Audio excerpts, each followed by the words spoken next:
Good morning, or afternoon. I'm Jerrad Moore. I'm not Gary Fife. And if you haven't heard, there is some unfortunate news that on January 17th, Gary Fife passed away. We wanted to do one more episode of Emvpanayv in Memoriam of Gary, and to kind of tell some stories with people who worked with him for a long time about Gary. Just so everybody knows, I don't think we haven't put anything on the channel yet about Gary's passing. We are also going to be live streaming on Saturday, the 27th at 1 o'clock, Gary's memorial that's going to be in the National or the Capitol Complex Mound building in the council chambers. And we're going to restream that stream that's going to be coming on the National Council's website. So if you want to tune in there, you can tune in and watch that there too. On today's program, I'm being joined by Jason Salsman, who, how many years did you work with Gary? I think you worked with Gary. We both worked with Gary the whole time he was here. I'd say like 10 plus. I'll just say, 2011, I think. Yeah. So. And then we also have Darren DeLaune, who also worked with Gary and specifically on the radio program. Mm-hmm. And we also have Mark Abbott, who worked with Gary and also did the retrospective, the 3-part retrospective from Mvskoke Creek Nation Public Relations. There's a link to the first part in the description of this video if you want to check it out. But it is a 3-part video. And there's also a link in the description of this video to the funeral home's obituary page for Gary that has a link to the live stream and directions and a really nice obituary for Gary that covers his personal life and his life history up until his death. With that being said, I wanted to thank you guys for coming on the program today. Absolutely. And I know it's good to have you back in the studio, even if it's under not such great circumstances. Yeah. I did want to try to not have this program be too depressing. It's kind of like a way of honoring Gary and telling the great stories that happened with him outside of. There are several media stories out there. If you guys Google Gary Fife and everything, there's so many outlets because he had his national program and his programs up in Alaska and everything. So so there's a lot of coverage of his journalism exploits. Yeah. But I wanted to get some of the behind the scenes stuff here. So thanks for being on today, Thank guys. you. Yeah, man. I'm honored to be here. Like you said, we worked with Gary a long time and learned from Gary a long time is what I like to say. What's been nice, just in the immediacy of since his passing, is to see the national outreach and the national show of love and respect for his work. I think sometimes we get so insulated on what's going on around here, and that Gary does the Mvskoke radio show, and we see Gary at the festival running around getting pictures, doing a live remote, everything like that. But you forget that he was involved in so many eras of just big time Indianness, for lack of a better term. Gary and I often would talk about AIM and Alcatraz and those days and Wounded Knee and sort of the real story. You know what I mean? Those things get a little bit romanticized and fluffed up, which Gary would be proud of me right now for saying these things, because Gary was kind of, the best thing about him was that I think about his reaction to his own service and what everybody's saying, and it would be like, big deal. I can just hear him, literally clasping his hands and really, dismissing it and everything like that. And he was very much like that, even becoming a living legend this last year. And I'm so glad that he was named a living legend this year. How timely. And I was there to be able to kind of announce that and kind of, for lack of a better way of putting it, like induct him. I was the guy giving his, bio, and that allowed me to let him know what he meant to me. And I don't think we ever had that, hey, Gary, man, I really appreciate you. It was always kind of business. Because that's the way, he just wasn't that kind of guy where he was like, anytime you tried to say something like, I respect you, Gary, thank you for everything, it was always deflection. Oh, hey, what do we got to work on? He was like, what to me was like the stereotype of the old school newsman. You know, like if you watch His Girl Friday or one of those movies, those guys in the old newsroom where they're all, you know, kind of cynical and sarcastic, and they don't take anything too serious because they've seen so much stuff, and they're trying to get their stuff out on their deadline and everything. You know, like that's how he always struck me. And you know, in some of the memorial articles and stuff, they talk about even in Gary, even in early in his career, you know, Gary was known to be gruff and, you know, have sharp elbows and stuff. So thank God. It's not, he was like that from the beginning. Yes. You know, that reminds me too, like that one time I walked by and I was just saying a quote from a movie. I was like, Woodward, Bernstein, and he just stopped me. He goes, hey, native Woodward, Bernstein. And he was adept at, he would surprise you that way about knowing different things about pop culture and infusing them and having his own spin on it, and being a huge Star Wars fan too. I mean, there was just little pieces of him that kind of surprised you. So if you guys don't know, Gary was also a member of the 501st Legion, which is like a Star Wars cosplaying group, but it's really serious. It's national, and you have to meet certain specifications. And he actually brought the 501st Legion down and had them march in the Creek Nation Festival Parade. Braden, if you want to pop that image up there. We got like a beautiful crane shot of that too. I was surprised because I was getting stuff together for this. And, you know, like I was saying, I didn't want to have it be too much like newsy, like Gary won this award. I'm gonna touch on that a little bit in a second, but I wanted to show some of the fun stuff with Gary, you know, and I was like, I remembered that he did that, you know. And then I went back and was going through the paper, and somehow no pictures of that got in the paper. Yeah. And then the only place that it was in Native News Today video montage. Yeah, remember we used to do the festival montages, and it was a really big part of that year's festival montage. I remember the first time showing it, and, you know, after putting it together, and you know as well as I do, that for me was like a labor of love, man. I love putting those montages together, and I just couldn't wait for everybody to see, you know, you're watching this Creek Festival montage, and here comes, you know, an army, you know, stormtroopers or whatever, you know, and Gary's out front with his staff, like holding it up, like totally in the moment. It was awesome. I just wish that Triumph the Insult Comic Dog would have been there to give Gary a hard time. Hey, bring it up too. One thing about that, the first year that he did that, he asked me to join it. So I don't know if y'all knew that. If y'all, really? I was in costume. I made sure I was in the back. I was one of those. I was in the parade with them, and he goes, "We'll dress you up as one of the soldiers." And I go, "Man, those guys always die." He goes, "But you don't want to be noticed, right?" I was like, "Okay, put it on." I didn't know that. That's great, Darren. Yeah, no, and he, you know, I got into Gary's. I was like an Imperial officer that one year when we did the Halloween shoot. Yep. And it was like movie quality. Like it wasn't just like, I went and grabbed at Party City, you know, Star Wars officer. You know, it was I was like, oh my gosh. Deal is you've got to have it up to a certain standard. No, I know. Even and some of those pictures from the Halloween stuff, I didn't put them into the thing here, but we did send that stuff to the funeral home. So on Saturday, if you guys tune in, I think they're going to have a video montage of like a lot of those photos that were in here and everything. So good deal.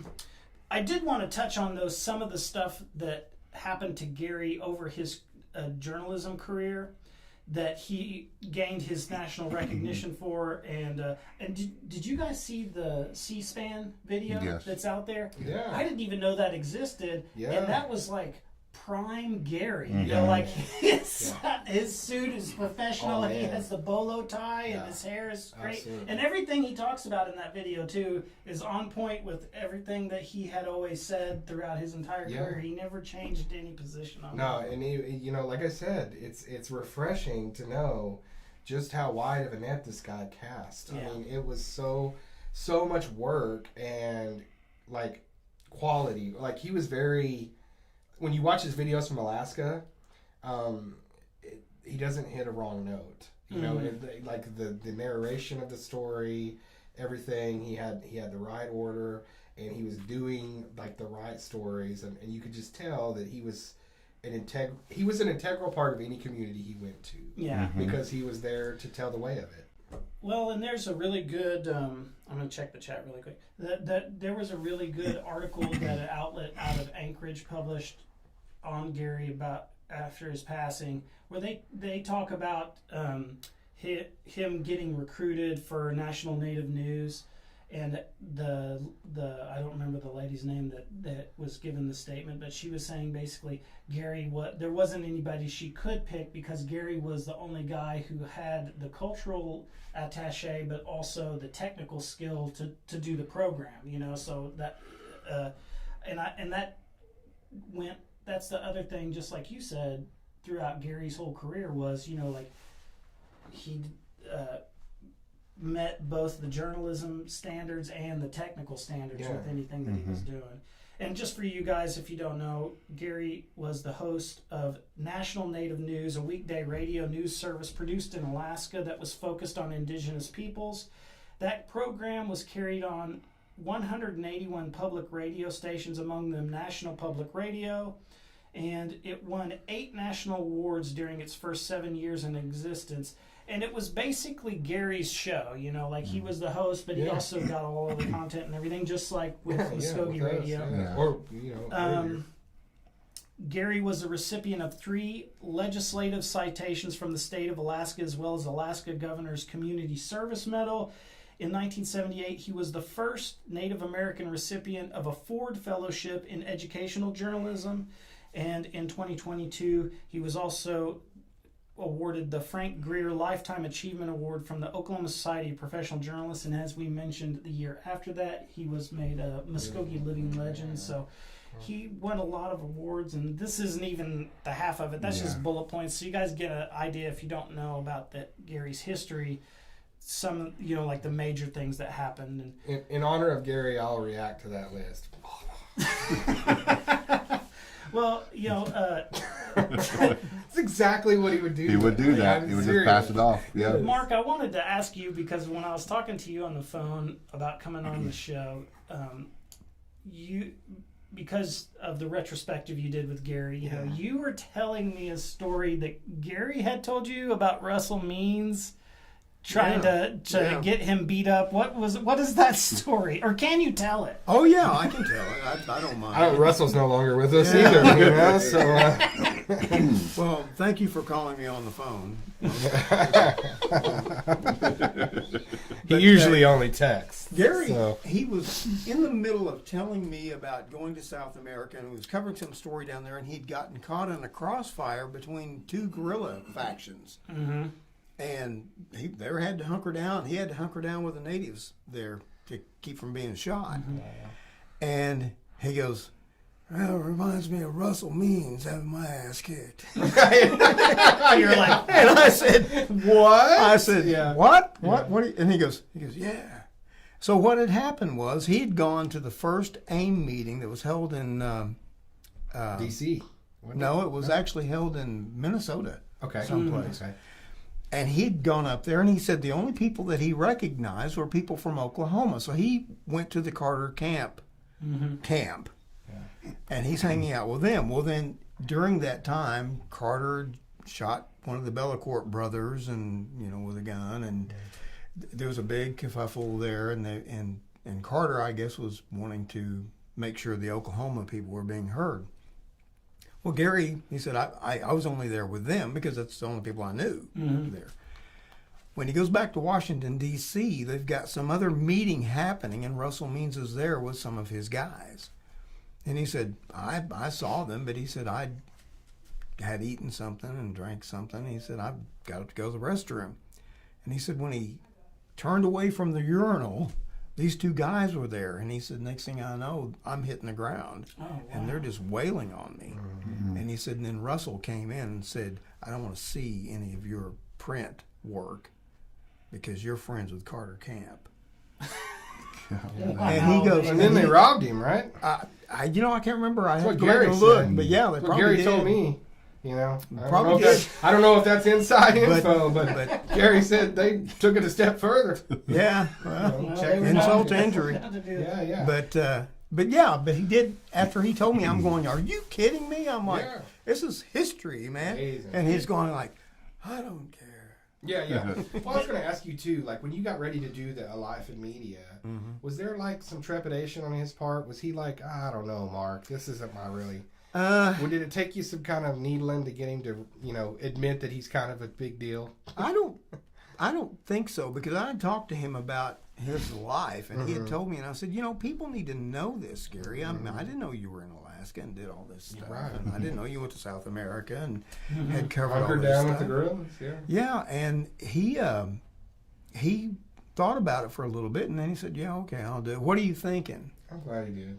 And then I kept getting phone calls like about every other day. When are we going to do this? And what are you thinking? and I was like, well, I just want to tell your story, Gary. And yeah. So, but he finally, I said, I just need to know some of the stories I said, remember that Russell Means story? And he goes, yeah, I don't think I can tell that. I said, oh, you got to. Please. Yeah. And so when I got him on basically the set, and I said, you got to tell me that story. And he goes, oh, the Russell Means story? Okay. So he did. Yeah. And it was so funny too, like just for me, like the way our relationship, it didn't change at all. But like publicly, it was funny how he would kind of needle me when I would come on the radio show from changing positions, because it was like, you had new clothes. Over from the dark side. Yeah. Shiny new coat. Yeah. Walking in tall with the chief. Just classic, like Gary giving me the business. Yeah. But not mean spirited, like wink and, No, he was good at that. Yeah. He would give everybody some barbs to make sure you didn't get big headed. Don't get ahead of yourself. Yeah. Yes. And I love that. He reminded me of a Indian John Gielgud, in Arthur. Where he's got that dry sense of humor, Yes. but he'd get it out there. Absolutely. It'd sting you. Darren, I always wanted to ask you, because I never saw this anywhere. There was, and the audience, I don't know if they probably don't know about it, but do you want to tell the story? Because I was always curious about what Gary's reaction was that time that the guest had a heart attack. Oh man. Yeah. What Darren was a hero. Well, tell that story, but also I was always curious, like, what did Gary do when that was happening? Because I've we got knew an what idea. you did. You did the CPR, but so tell them the story. Okay, we were. I think we had our first segment, and I forgot for some reason I can't remember who that was. And had our first segment. We're going to break, and we're bringing in that preacher, and getting ready for a second segment, and he's getting ready to. And you guys aren't live. No, not live. We're still in commercial. We're still in commercial, and Gary ran. It was like the same commercials over and over and over. So he ran like 2 sets of that, and that guy's getting ready to sit down, but he's like not feeling good. He's saying, "Because I'm not feeling good," and then I was like, and so I'm standing right beside him, and I go, "What's wrong?" And he goes, "I can't see," and he goes, "I can't see." And I'm looking at Gary, and then I told him, and I did that, and roll another commercials. Right. And finally, he, that guy, I guess he just like, his eyes are open, no breathing, anything at all. And I look right at Gary, and Brooks Brewer, the owner of the brew, comes down and helps me put the guy on the floor so I can administer CPR. Well, I'm looking at Gary. And Gary goes, "Welcome back to Mvskoke Radio." but then like right after that though, he goes, "We got a situation going on, so we're going to take another break." So we had to go. Went straight to the break. I think during that break time, that's when we administered CPR. We got him back, and Brooks ran down to the police station. Fortunately, it was right beside the radio station. We got the ambulance going there, but. And then I think Gary did another commercial, and then came back. He goes, "Welcome back. We got some things going on. We got a situation here that it can't be avoided." And I think he might have went to commercial one more time, and then we played like a recorded. So he had something ready. He had something ready to go, and it was right with the. Matter of fact, it was right with that interview that we had that day. So I mean, he had something right there, and. What made it more funny is like while we're trying to get that guy, get him situated and stuff, everybody knows. He goes, Gary's looking at it and goes, "We're on air." So we're all trying to be quiet.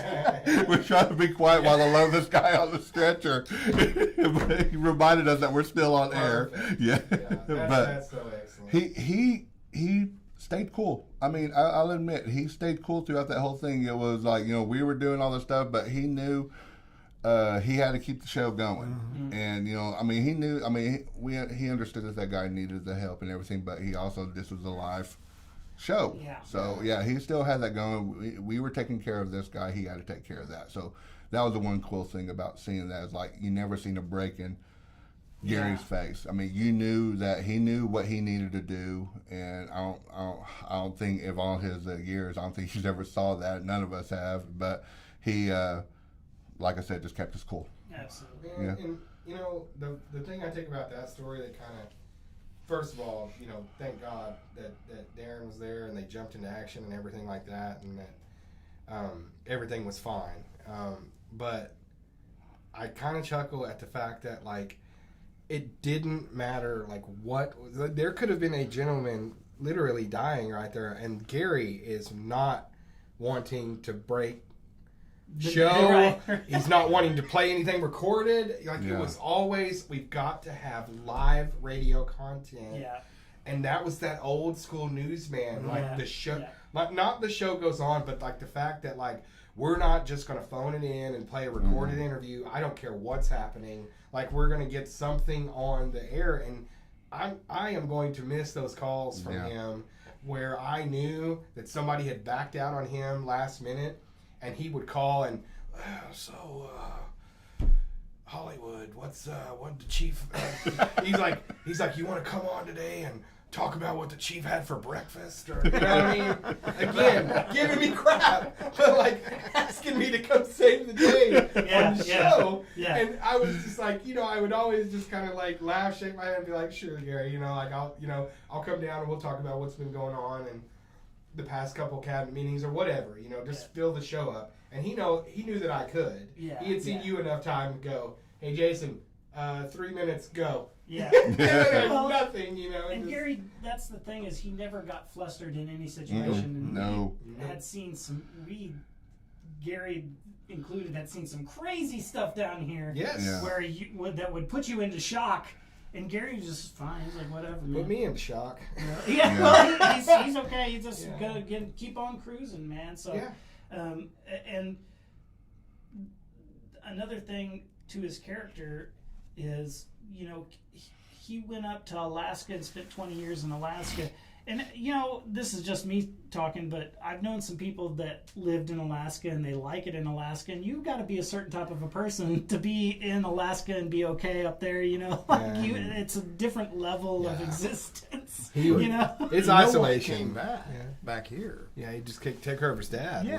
Take care of his parents. Mm-hmm. That's why they came back. And his wife agreed to do that as well, so she gave up her life in Alaska to come back. He very much liked it there. It suited him. Yes. You know what I mean? It was absolutely. So, well, we're getting close to wrap time, guys. But he's got to tell about that picture on his wall. What's that? Oh my gosh! You need to come over to my office. I don't even think you've been to my office, but you need to come over to my office. I have a framed picture of Gary Fife in the clutches of one Paul Tay.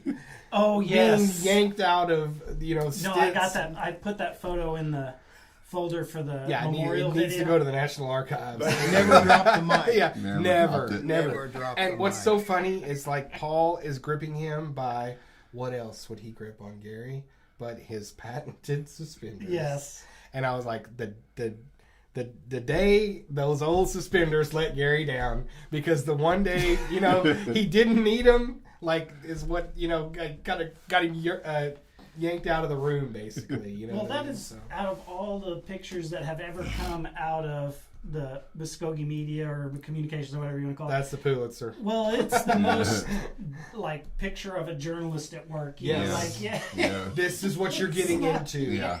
This is what you're signing up for. Yes. And if you guys don't know what we're talking about, there was... Roll. Well, I should have put it in there. It's in the folder up there. But basically, was it Governor Stitt? Governor Stitt giving came a press to Tulsa conference for wasn't a press conference. It was basically a Q&A. sort of a town hall. Yeah. Right. And it totally backfired on him. It was basically a rallying point for kind of militant natives that were like, we're tired of this guy, and well, everybody showed up. Well, yes, Yeah. and it was sort of like let's go ahead and hijack this thing. Yeah. And so, if anybody knows Paul Tay, he kind of sees those things as his opportunity to just kind of be controversial. You know what I mean? And he got up and had to be, shouting and being belligerent and stuff, and he had to be escorted out. Well, on the way out, he grabbed Gary's by the door with his headphones on and his what's the thing he always carried around? His boom mic?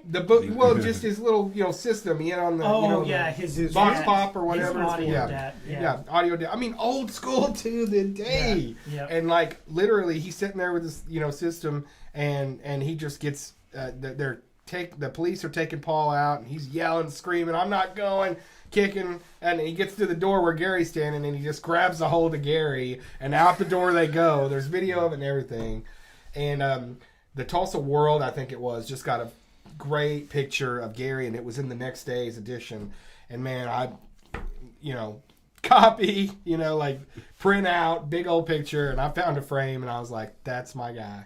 And it's going on my wall, and it's still there. Mm-hmm. People ask me about that all the time. What's going on here? I'm like, oh, it's great. What's going on here? Like, let me tell you, And if you ask, and I did, and so I know, asking Gary about that crazy situation, and he went like, what do you do? It's like, what do you do? Duty calls. You know what I mean? Like very. Like I said, if there's one time you want him to be like, oh, that was crazy. Yeah. Well, he got tackled by U.S. Please, Marshals. Gary. Please. It's one okay time, to go be like, oh my God. A little bit, I Nope. can't believe that happened. Nope. Or, His pulse never went above 82. Even as Paul Tay tore him out of the building. You know what I mean? Yeah. No reaction to it. It's okay. But that was our guy, man. We're gonna miss him, and Indian country's gonna miss him. Mvskoke media will miss him. The citizens will miss him. He brought so much information and conversation and just realism to a world that has far too less of it. You know what I mean? And so those are the losses that are kind of tough to swallow. Mm-hmm. Guys like Gary Fife. Yeah, for sure. Well, and I want to read the one message we have in chat real quick before we get out of here. It's from Blue. Says, I want to give my condolences to his family and friends, so we appreciate that. And if you guys can't make the memorial in Okmulgee tomorrow, like I said earlier, we're going to be live streaming it on the channel. And Saturday. Saturday the 27th. And if you want to come and put anything that you want to share about Gary or anything in the chat there, if you can't make it, go for it. It's also going to be streamed on the National Council's website, but they're not going to have a chat or anything on their deal. It's just going to be the live stream of the video. And then, like I said, too, you can also get to that stream through the obituary page that's linked in the description of this video. For the funeral home also has a link to that live stream, but they also won't have a chat. Ours is going to be the only one that has a chat. Is there anything else you guys want to add about Gary? Anything you want to share that we haven't talked about? Simply, heart. What I said earlier, and also heart goes out to his wife, family, and those people that we got to have him a lot, and that's great. But he had his own life, and I feel for those people that he's going to be gone, and so my heart goes out to them for sure. He was a private person, so there was many opportunities to mix in with his crowd and his folks. But he can't work at work. Yes, absolutely. Yeah. Just a professional. Gosh, professional to the 100th degree, man. Yeah. So that's all I have about Gary. Well, thanks for coming on, guys. I really appreciate it, and hopefully we don't have to do anything like this in the coming years. And thanks for tuning in, guys. And I want to personally say to Gary, wherever you are, I hope you're still watching what we're doing, and we're going to try to keep up the high standards that you had when you were here. So, Mvto to everybody, and we'll see you later. Chihicha, please.